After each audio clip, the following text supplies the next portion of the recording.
Hello दोस्तों, मैं आपके गणित का अच्छा टॉपिक लेके आया हूँ, गुणज अर्थात मल्टीपल्स।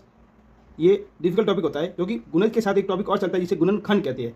जैसा कि नाम में दोनों में गुणज आ रहा है, उसमें गुणनखंड आ रहा है, तो दिक्कत ज़्यादा रहती है। तो इसको हम एक बार कोशिश करेंगे कि आसानी से समझे। जैसे इसकी डेफिनेशन बनती है, यदि किसी संख्या को 1 2 3 4 5 6 डैश डैश से गुना किया जाए और उससे प्राप्त जो संख्या होगी वह उस संख्या का गुणज होगी। जैसे इसको प्रूव करने के लिए हम जैसे कोई संख्या लेते हैं, जैसे हमने 3 ले लिया, तो ये जैसा कह रहा है 3 ले लिया, तो 3 को हमने एक बार 1 से गुना किया, 3 आया। 3 को एक बार 2 से गुना किया, 6 आया।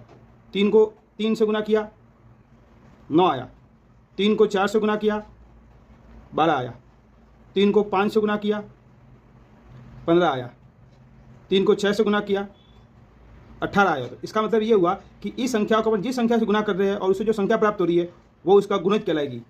देखो ये इसके गुणज जैसे भी, इस संख्या को आप जितनी बार जिस संख्या से गुना करोगे वो उसके गुणज कहलाएंगे। तो गुणज ये होते हैं कि जैसे ये कोई भी आपने संख्या ले ली और भी संख्या आप नहीं देख सकते, ऐसे में संख्या एक और लेती है। जैसे हम संख्या लेते हैं 12, अगर 12 को मैंने 10 से गुना कर दिया, संख्या ले ली 12, 12 को 10 से गुना किया तो उत्तर आया 120। तो हम कह सकते हैं कि 12 का भाग 120 में पूरा पूरा जाएगा, तो ये इसका गुणज बनेगा। ऐसे कैसे हम 18 लेते हैं, तो 18 का गुणज होगा, जैसे क्वेश्चन बना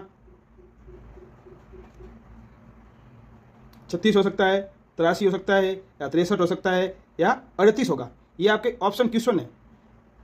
18 का गुणज इसमें से कौन सा होगा, तो हम कहेंगे कि 18 गुणज वही होगा जिसमें 18 का पूरा पूरा भाग जाएगा। तो 18 का भाग 36 में जाता है, 83 में नहीं जाता, 63 में नहीं जाता और 38 में भी नहीं जाता।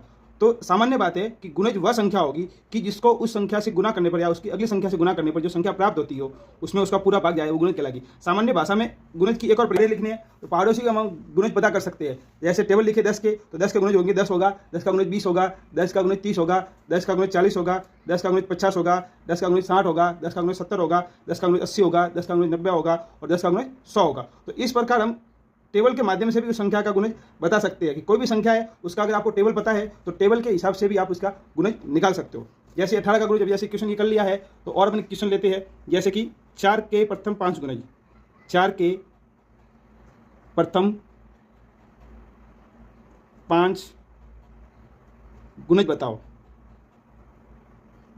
तो जैसे क्वेश्चन आपका बनाया कि 4 के प्रथम 5 गुणज बताने हैं, तो नॉर्मल सी बात है, आप 4 का टेबल लिखो, 4 एकम 4, 4 दूनी 8, 4 तीय 12, 4 सौ 16, 4 पंजे 20। तो ये 4 के प्रथम 5 गुणज हो गए। अब इसी क्वेश्चन को एक तरीके से और किया जा सकता है, 4 के कोई 5 गुणज। देखो सवाल डिफरेंस हो गया, ये 4 के प्रथम से कह रहा है, ये 4 के कोई 5 गुणज कह रहा है। तो इस 5 के गुणज में 4 भी आ सकता है, 16 भी आ सकता है, 20 भी आ सकता है, 28 भी आ सकता है, 40 भी आ सकता है। फिर इसमें वापस आप 16 भी ले सकते हो, 32 भी ले सकते हो, 36 भी ले सकते हो, 8 भी ले सकते हो, 24 भी ले सकते हो। अर्थात इसने क्वेश्चन के लिए कोई टर्म्स रूल्स नहीं दिया, अर्थात इसने इस क्वेश्चन के लिए कोई शर्त नहीं दी, सिर्फ इसने पूछा है कि कोई 5 गुणज बताओ। तो कोई 5 गुणज जिसमें 4 का पूरा पूरा भाग जाता है वो 4 के गुणज हो सकते हैं। लेकिन इन्होंने इसमें शर्त दे दी प्रथम।